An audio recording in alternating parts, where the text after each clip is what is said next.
శ్రీమాత్రే నమః. సద్గురు జ్యోతిషాలయం వారి యొక్క ఆంగ్ల నూతన సంవత్సర శుభాకాంక్షలు. మా ప్రేక్షక మిత్రులందరికీ కూడా ఈ 2025 ఆంగ్ల నూతన సంవత్సరం ఎన్నో గొప్ప వసంతాలు రావాలని మనస్ఫూర్తిగా ప్రార్థన చేస్తున్నాను. మీరు మాకు చేసే ఒక చిరు సహాయం, మా ఛానల్ని లైక్ చేయడం, సబ్స్క్రైబ్ చేయడం, మీ మిత్రులందరికీ షేర్ చేయడం, ఇది ఒకటి చేయండి. ఇంకా మీకు చాలా అద్భుతమైనటువంటి విశేషాలు చాలా మీకు వస్తాయి. మరి ఈ ఆంగ్ల నూతన సంవత్సరంకి ఉగాదికి మధ్యలో ఉన్నటువంటి 3 నెలలు ఉంటుంది చూసారా, చాలా మందికి మళ్ళీ ఉగాది పంచాంగ శ్రవణంతో పాటు మళ్ళీ వస్తుంది. కానీ ఈ 3 నెలల గ్యాప్లలో ఏమేమి జరగబోతున్నాయి, ఓవరాల్ ఇయర్ ఎలా జరగబోతున్నాయి అనేది మనం చూసుకుంటాం. ప్రతి ఒక్కరికి ఒక ఫీలింగ్, ఈ కొత్త సంవత్సరం నాకు ఏం జరగబోతుంది, నేను ఈ సంవత్సరం నాకు వివాహం అవుతుందా, ఉద్యోగం వస్తుందా, నా వ్యాపారం బాగుంటుందా, నా రాజకీయం బాగుంటుందా, నేను ఎలా ఉంటాను అనే ఒక ఆలోచన అంతా కూడా ప్రతి ఒక్కరికి వస్తూ ఉంటుంది అనమాట. దాన్ని దృష్టిలో పెట్టుకొని ద్వాదశ రాశి ఫలితాలన్నింటికీ కూడాను మనం చెప్పబోతున్నాం. మీన రాశి మిత్రులారా, 2025 ఆంగ్ల నూతన సంవత్సర శుభాకాంక్షలు. ఈ సంవత్సరం మీకు శుభాశుభ ఫలితాలు ఎలా ఉన్నాయంటే, బృహస్పతి మే నుండి 4వ స్థానంలో, శని ఎల్నాడు శని 1వ స్థానంలో అంటే జన్మరాశిలో సంచరిస్తున్నాడు. రాహు మే నుండి 12వ స్థానంలో, కేతు మే నుండి 6వ స్థానంలో సంచరిస్తున్నారు. గ్రహాల సంచార కారణంగా మీనరాశి వారు 2025 సంవత్సరంలో మధ్యస్థ ఫలితాలను పొందుతున్నారు. కేతు సంచారంతో ఈ రాశి వారికి రాజయోగం, ఉద్యోగంలో ప్రమోషన్లు వచ్చే అవకాశాలు ఉన్నాయి. జనవరిలో సూర్యుడు మకర రాశిలో ప్రవేశిస్తున్నాడు. దాదాపు ఒక సంవత్సరం తర్వాత సూర్యుడు మకర రాశిలో వెళ్తున్నాడు. సూర్యుడు శని భగవాన్ని రాశిలో వెళ్ళడం వల్ల దాని ప్రభావం అన్ని రాశుల మీద పడుతుంది. శక్తివంతమైన గ్రహాల్లో ఒకటి శని, అది నెమ్మదిగా కదిలే గ్రహంగా ఉండడం వల్ల ప్రతి 12 సంవత్సరాలకు మారుస్తూ ఉంటాడు.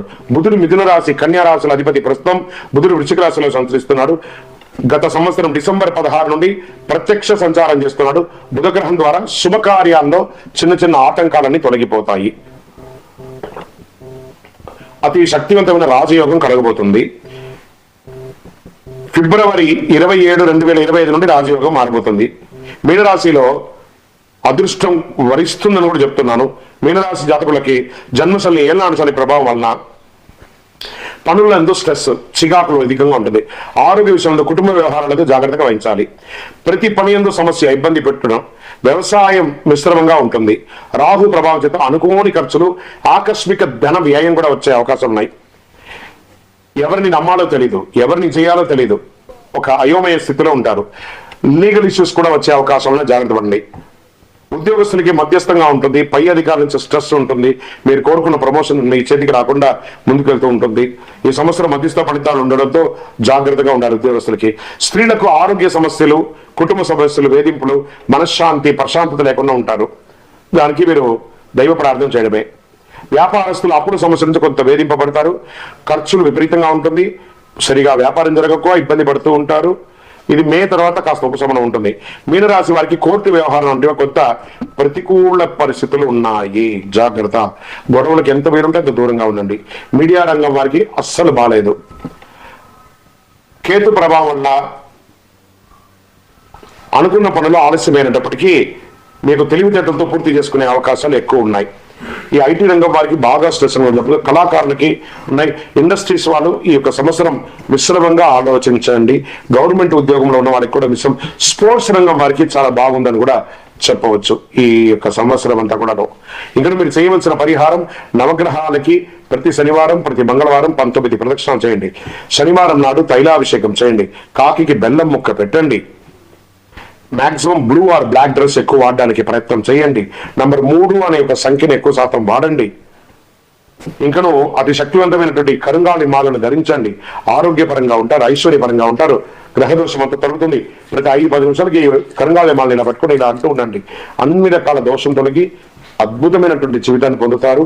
విజయం వస్తుంది. మేము న్యూ ఇయర్ నాడు మేము ఎలాంటి పూజలు చేసుకోవాలంటే మీరు కాంతి గమనించి చూడండి. ఉగాది కంటే కూడా జనవరి 1 నాడే క్యూ విపరీతంగా కడతారు దేవాలయాలకి. కాబట్టి దైవభక్తి ఉంటుందండి. ఇది పాశ్చాత్యంది, వాళ్ళది వీడదని కొంత వితండంగా వాదించే వాళ్ళు కాస్త నోరు మూసుకొని ఉండండి. జనవరి 1 నాడు చూడండి, ప్రతి దేవాలయం వెలిగిపోతుంది.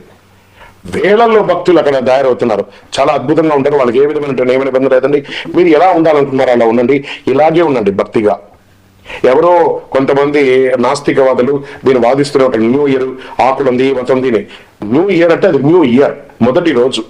కాబట్టి అది చేయండి ప్రతి ఒక్కరికి.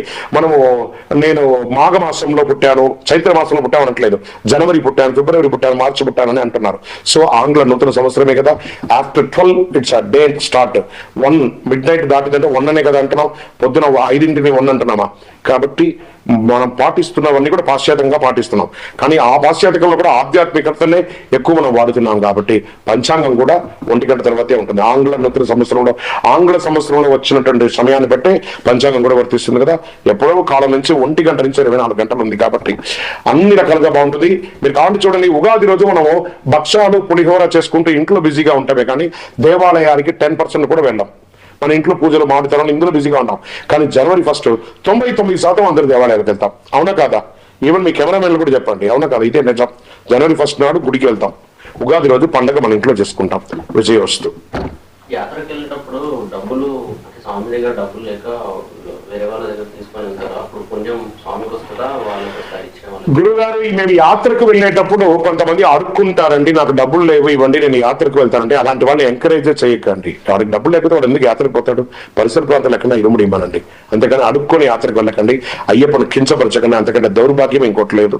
శరణమయ్యప్ప. శరణమయ్యప్ప. యాత్ర సమయం ఆసన్నమైంది, మకర సంక్రాంతి సమయం ఆసన్నమైంది. అయ్యప్ప భక్తులందరూ కూడా ఎదురు చూస్తున్నారు, ఎప్పుడు స్వామి వారి యొక్క దివ్య దర్శనం చేయాలని. ఎలా వెళ్ళాలి? భోగికి ముందు చేరాలి, మకర సంక్రాంతి చూడాలి, చాలు చాలు మనకింకా వలదు వలదు ఇక జన్మ. అలా మకర సంక్రాంతి కంటే ముందు, భోగి కంటే ముందు శబరిమలకి వెళ్ళి ఆ మకర సంక్రాంతి చూసి, ఆ తిరువాభరణ చార్త దర్శనాన్ని చూసి, ఆ జ్యోతి దర్శనం చూసి తిరిగి వచ్చేటప్పుడు ఒక్కొక్క ముఖంలో ఆనందం ఉంటుందో చూసారా? ఏదో సాధించాలని ఒక గొప్ప ఆనందం. ఆ ఆనందంతో తిరిగి వచ్చి మళ్ళీ 1 year మీరందరూ కూడా సుఖంగా ఉండాలని మనస్ఫూర్తిగా అయ్యప్ప స్వామి వారిని ప్రార్థన చేస్తున్నారు. అన్ని రకాలైనటువంటి ఏర్పాట్లు తిరువాంకూరు దేవస్వం బోర్డు వారు మీకోసం చేసి పెట్టున్నారు. మంచినీటి వసతులు, బాత్రూమ్ వసతులు, స్నాన ఘట్టాలు, భోజన వసతులు, అన్ని రకాలుగా పోలీస్ సిబ్బందులు అయితే అద్భుతంగా సర్వీస్ ఇస్తున్నారు, ఫైర్ సిబ్బందులు సర్వీస్ చేస్తున్నారు, ఫారెస్ట్ వారు సర్వీస్ చేస్తున్నారు. అక్కడ వాళ్ళ ప్రభుత్వం వారు ఎలా చెప్తే అలా చేయండి. అద్భుతమైనటువంటి యాత్ర చేస్తున్నారండి. ట్రాన్స్పోర్ట్ అయితే అద్భుతంగా చేస్తున్నారు. అన్ని రకాల డోళీ ఉంది, భోజనాలు ఉంది, అన్ని. అయ్యప్ప మీకోసం అనుగ్రహ వర్షాన్ని కురిపించి కూర్చున్నాడు. రండి, నిండు భక్తితో అనుగ్రహం పొంది వెళ్ళండి. శరణమయ్యప్ప. మనందరికీ ఈ భోగి అంటే ఏంటి, ఈ మకర సంక్రాంతి అంటే ఏంటి, కనుమ పండుగ అంటే భోగి. కుటుంబం అంతా కూడా కలిసి పాత చెత్త వస్తువులన్నీ పెట్టుంటాం కదా, వాటన్నిటిని తీసుకుపోయి చక్కగా భోగి మంటలు వేసి ఇంట్లో ఉన్న దారిద్ర్యాన్ని అంతటి కూడా తొలగించి తలంటు స్నానం చేసి చెరుకుగడలు పెట్టి పొంగల్ పెట్టి చక్కగా ఇంటిలిపాటి బంధువర్గాలంతా తీసుకునే ఆ సంక్రమణ, మకర సంక్రమణ రోజు అందరూ బంధుమిత్రులతో కలవడం. వెంటనే రైతులకు పండుగ అయినటువంటి కనుము, ఆ యొక్క ఆవులన్నింటినీ కూడాను, ఎద్దులన్నింటినీ కూడా కడిగి చక్కగా ఆ పంద్యాలన్నీ కూడా పెట్టుకోవడం, చాలా అలంకారం చేసుకోవడం, గోవులకు అన్నిటికీ పూజ చేయడం. ఎన్ని రకాల ఈ సంక్రాంతి వచ్చిందంటే అందరూ కూడా సమతుల్యంగా పాటిస్తూ ఇంటిల్లిపాటి ప్రేమగా, ఇంకా హరిదాసులు అద్భుతంగా ఆడవాళ్ళందరూ గొబ్బిలో ఈ మార్గశీర్షం ధనుర్మాసంలో ఈ పేడలో పసుపు పువ్వు పెట్టి గొబ్బిలు పెట్టి ఎంత అద్భుతం అండి. పల్లెటూరులో పోయి చూడాలి. మా బాల్యంలో అంతా దాన్ని చూసేవాళ్ళం. ఇప్పుడు అన్ని కూడా పట్టణంలో అవన్నీ మిస్ అయింది. కానీ ఇప్పటికీ కొన్ని జిల్లాల్లో, తూర్పు గోదావరి, పడమర గోదావరి, కృష్ణా జిల్లాల్లో నేను చూస్తున్నాను. ఇటుపక్క డెప్త్ గా కొన్ని జిల్లాలకు వెళ్తే, ఇటుపక్క తెలంగాణలో మంతని, ఇటుపక్క కరీంనగర్ జిల్లాలో కొన్ని చోట ఇవన్నీ కూడా ఉన్నాయి. కూడా కొన్ని చోట చూసినాయి హరిదాసులు రావడం, ముగ్గు చక్కగా గొబ్బిలో ఊరంతా కూడా సంక్రాంతి ముగ్గు పండుగలో పిల్లలు అయితే చక్కగా పట్టణంలో ఎగరేయడం. ఇది ఒక సంక్రాంతి అంటే. ఇంటిల్లిపాటి పెద్దవాళ్ళందరూ చిన్నపిల్లలకి మంచి మంచి గిఫ్ట్లు ఇవ్వడము, బట్టలు ఇవ్వడము, చిన్న వాళ్ళందరూ పెద్దవాళ్ళ దగ్గర ఆశీస్సులు పొందడము, ఒక అద్భుతమైనటువంటి మన భారతదేశపు ఆచారాన్ని అద్భుతంగా చూపించే ఒక పండగ ఏదైనా ఉందంటే అది మకర సంక్రాంతి పండుగ. అందరూ కూడా భోగి, మకర సంక్రాంతి, కనుమ శుభాకాంక్షలు, ఆశీర్వాదం. శరణమయ్యప్ప.